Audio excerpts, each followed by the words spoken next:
más que es el que tú traes a esta mesa y que es el sistema de sanciones estadounidense. Sí, Arturo, es un tema correlativo al tema anterior, cuando hablamos de la llamada diplomacia coercitiva. La del Es decir, Big Dick. La coerción se ejerce de múltiples formas.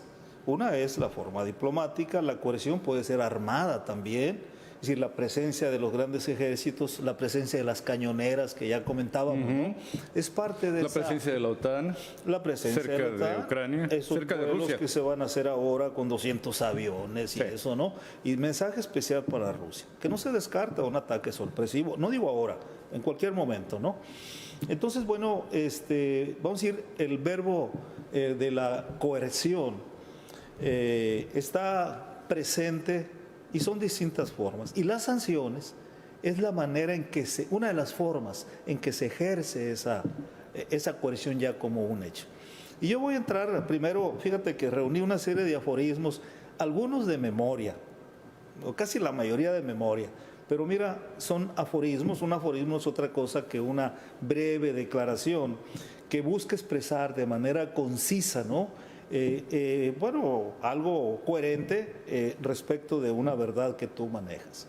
Entonces dice, la guerra es la continuación de la política, a saber, por la violencia. ¿De quién es este aforismo? De Karl von Clausewitz.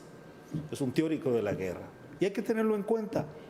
Toda guerra es continuación de la política. No me puse de acuerdo contigo en la mesa de negociación y puede sobrevenir la guerra, declarativamente, o una guerra armada. Blinken va a China, va a estar en estos días ahí porque quieren resolver sus intereses en la mesa de negociación. Este es un aforismo de un amigo, fíjate, que ya falleció, de aquí de Mexicali, que yo lo aprendí desde hace muchos años, Jorge Alberto Sánchez Irales. Decía él, las relaciones internacionales son la continuidad de la política interior a través de la diplomacia. Muy interesante el planteamiento de Jorge, porque Jorge murió bastante joven. Él estuvo exiliado en Cuba 6 años. Este es un aforismo mío. El interés transnacional es la continuidad del interés nacional mediante la búsqueda de la hegemonía, un acto eminentemente político, caso de una gran potencia. Pero para alguien que no es una gran potencia, el interés internacional es la continuidad del interés nacional mediante la diplomacia, un acto también eminentemente político.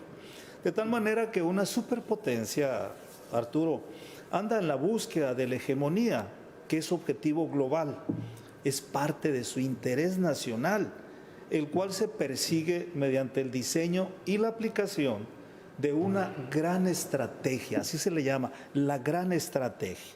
Es decir, toda potencia global, todo imperio, tiene una estrategia global que es la llamada gran estrategia.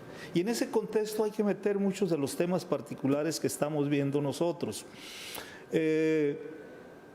Porque estamos frente al tema de quienes desafían la hegemonía de los Estados Unidos.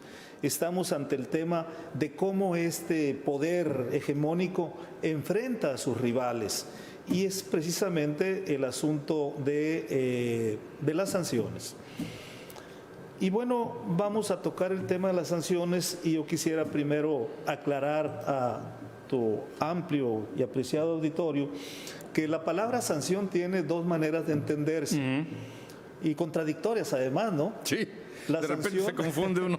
La sanción como aprobación de algo, como anuencia. El gobernador sanciona las leyes que se producen en el Poder Legislativo. La sanción es la publicación. El gobernador tiene el derecho a hacer observaciones o a vetar las leyes y por lo tanto no le da la sanción, no la sanciona, no la aprueba. Pero la sanción también es el acto punible, el acto de castigar, el acto de imponer una pena, ¿no? Y es un concepto que, como todas las palabras, tiene su historia que no vamos a ver aquí y ha venido evolucionando, pero sí, desde su origen, el concepto sanción adoptó esa dualidad, fíjate, qué curioso. Y además, ¿no? Una dualidad extremadamente contradictoria. Contradictoria, una contradicción en sí mismo, sí. Que es interesante, la verdad, ¿no? Bueno, pues yo traigo aquí a colación, fíjate, un concepto que me parece adecuado. No lo he visto en ninguna parte aplicado a esto, a lo mejor existe, no lo dudo, ¿no? Pero yo considero que lo que Estados Unidos logró crear junto con sus aliados es una especie de panóptico de las finanzas y del comercio internacional. ¿Qué es el panóptico? En términos literales sería algo que alcanza a ver todo, ¿sí? Y esta expresión viene especialmente de lo que en su momento se conoció como el panóptico de Jeremías Bentham, un jurista inglés que vivió entre 1748 y 1832, que fue el personaje que diseñó la primer cárcel moderna, entre comillas, y él le llamó el panóptico. ¿Y por qué le llamaba panóptico? Porque lo diseñó basado en cómo domesticaban a las fieras. El domesticador se ponía en el centro de una especie de carrusel y con un látigo empezaba a darles, ¿no?, a los caballos, a las fieras para domesticarlos, ¿no? Y entonces él tenía el control en ese carrusel. En ese modelo, Jeremías Bentham modeló lo que fue la primera cárcel, vamos a decir. Y cualquiera que lo busque, que le ponga ahí panóptico de Jeremías o simplemente de Bentham, TH al final, va a encontrar que esto que es muy interesante. Y eso se diseñó de tal manera que estando el carcelero en el centro, ¿sí?, puede haber...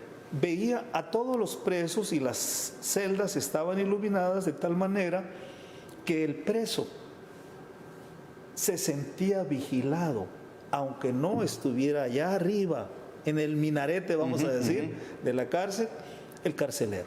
Bueno, yo conocí Lecumberri, esa forma de estrella, ese punto central, global, panóptico, quiero entonces pensar, claro, completo, global, y como tú señalas, una visión global, una visión general. Ilustrado en este caso con el esquema carcelario, aunque estaríamos hablando también de un esquema, de un modelo en el cual tengas no digo a tus pies, pero sí a tu alrededor, controlado y vigilado todo el sistema operativo del que estemos hablando, en este caso de índole económica. Pero sí, efectivamente, las cárceles tienen ese esquema, Óscar, un punto central, una médula a la cual llegas y el resto de las ramificaciones. Ahora, lo interesante de esto, que estudios posteriores, siglo pasado, los años 60, de Michael Foucault, llevaron a considerar que la mayoría de las instituciones, como los hospitales, como las escuelas, etcétera, adoptaron el modelo del panóptico, ¿sí?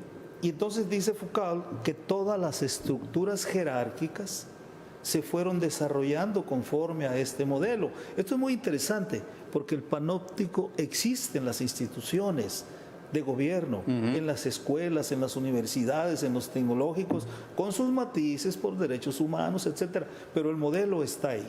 Entonces yo pienso que justamente lo que hizo el país que hegemonizó la economía y la política durante varias décadas fue construir una especie de panóptico, ¿sí?, de las finanzas internacionales y del comercio internacional. Visión y un control. Está también el hecho que también lo estudia Foucault, que tiene que ver con lo que él llama el poder pastoral.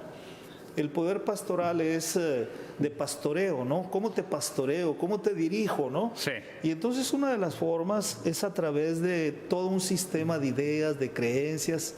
De guiar finalmente. Y de guiar. Lo desarrollamos. Ya te vas directamente con eso. Lo desarrollamos ampliamente y los otros puntos que tenemos pendientes tras la pausa, Óscar.